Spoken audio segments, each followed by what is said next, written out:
means that, yes, you can, there are so many things you plan for, but there are some things that will arise. So it means that we're constantly refining and planning. Now, after I'd done that whole mapping situation, trying to figure out where we were, I'd written out like a little bit of some processes. If artisan A calls, who does he speak to? Who pays who? How does this work? So that I could at least go back to school and go and learn. And I went back and I was able to do that successfully. Then 2020 was the point where we needed to figure out whether some of these things I'd put in place, whether it would really work or not. Because, you know, in those times I would go out, do 1 week, come back, 2 weeks, implement, and afterwards the course ended, I was in the business. And so because I was in the business, it's very easy to assume that some of those processes, some of the SOPs that we had put in place were actually working, isn't it? In 2020, disaster struck. My father fell ill. And when my dad fell ill, obviously at that point, everything, I'm my, how do they call that thing? Daddy's girl. I dropped everything. First girl, firstborn. That automatically meant that it was on me. So we had to travel, do all of those medical procedures, everything. Came back home. And shortly after my father came back home, my father passed away.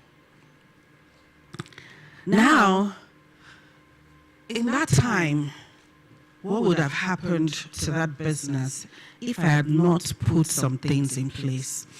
I dare say that during that time, we got new businesses, we did new designs, we executed those designs, we got paid, and we moved on. And we did not do just 1 project or 2 projects or 3 projects in that month. After the funeral, I also was not in a good mental space. So I had to travel again and just take time off work. And I'm happy to say that in that period, the business was able to hold itself. I think for almost 2 weeks when I was out of TBAM, that was the end of it. I didn't want to talk to anybody because I was just in a dark place, yeah.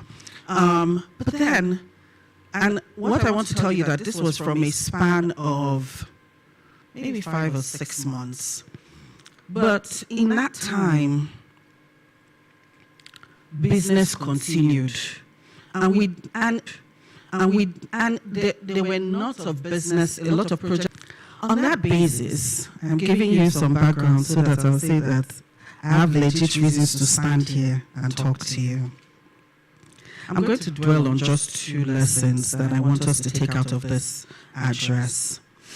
Number 1 is learn the business of design early.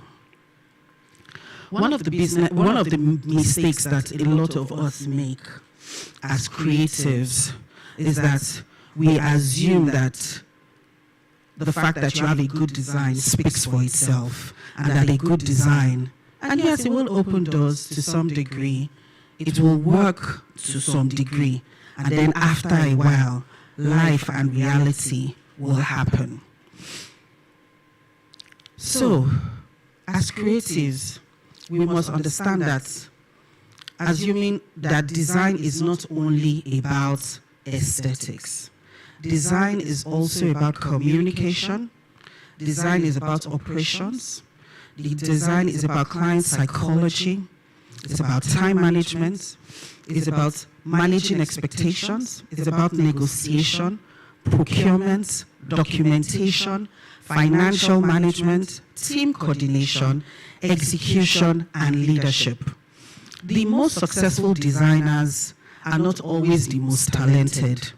So we must learn how to draft contracts that protect us and also serve the client.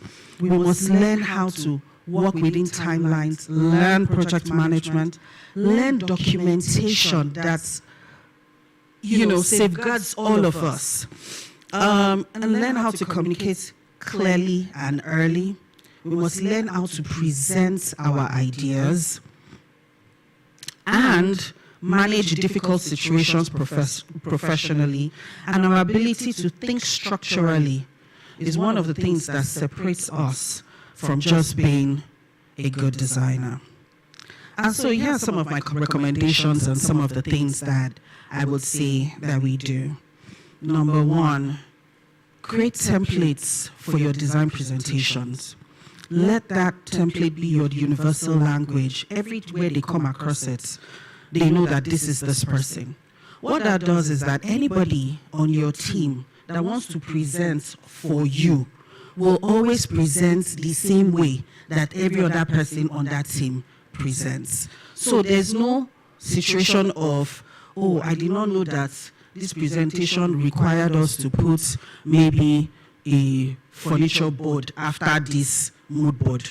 It's already clearly stated. So we're reducing the amount of, one of the things that structure helps you do is that it reduces the amount of dependence on someone else's idea of how things work. And it helps us to put things on how we want things to work. And that thinking must always be there, so that at every point anybody is speaking on behalf of the organization, we're all saying the same thing, we look the same, appear the same, everything is consistent. The second thing I will say is that you should also create a process around even your design. So there should be a process. How do we come up with our concepts? What's the process for it from start to finish? There must be a process for it. Process for client onboarding. When you get a client, what's the first thing? What's the second thing? What's the third thing? What are their expectations? Where does it end? Where does my work start? Where does it end? The next thing is around finances, payments, tracking your projects, tracking your profitability, making sure that you're not just working for aesthetics. And I don't believe that there are people that have gone into this just because they want to design for free, right? So we know that finance is important. Another thing that I would like us to think about is quotation templates. I say that a lot of times you have a new quotation, you're starting from the beginning every time. That's ridiculous, because you also need to be thinking about how structure helps you cut your time in half, and it creates efficiency. So let there be quotation templates. And I know that these things are hard in the beginning because you have to give it time. But when you give it that time, it will pay off eventually. So it means that there's a lot of biro and paper and sitting with yourself and thinking, this is where I am, but this is my ideal, and just structuring it from a point of even some of the issues that I have encountered. How do I make sure that another client doesn't encounter this same problem? And even artisan onboarding documents. So for those that are still like you're working with artisans, your subcontractors, whoever it is, your trades, anybody that you work with, what are their own onboarding documents? What are their expectations? What do you expect from them? And then also rules we live by as an organization. So as a company, and even if you're the only person that is there, that governing rule that you live by, let it be written out. So that the next time maybe somebody comes and joins you, you just give them, as they're joining it, hey, these are the rules we will live by in this place. What are your values? What are the things that drive you? Because those values will continue to show up even in the projects and the things you execute. And I know that we've overflogged this, but vision and mission is so important. Where are we? Where are we going? How do we intend to get there?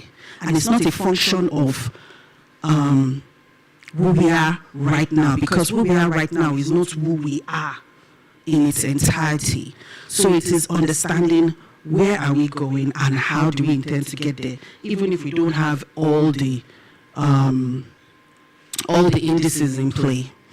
The second lesson I want us to talk about is that we should stop romanticizing chaos. In Nigeria, you see people say, oh, I'm so overwhelmed, I'm so stressed, I'm handling multiple projects, so many phone calls. And we do it like a badge of honor, like it's a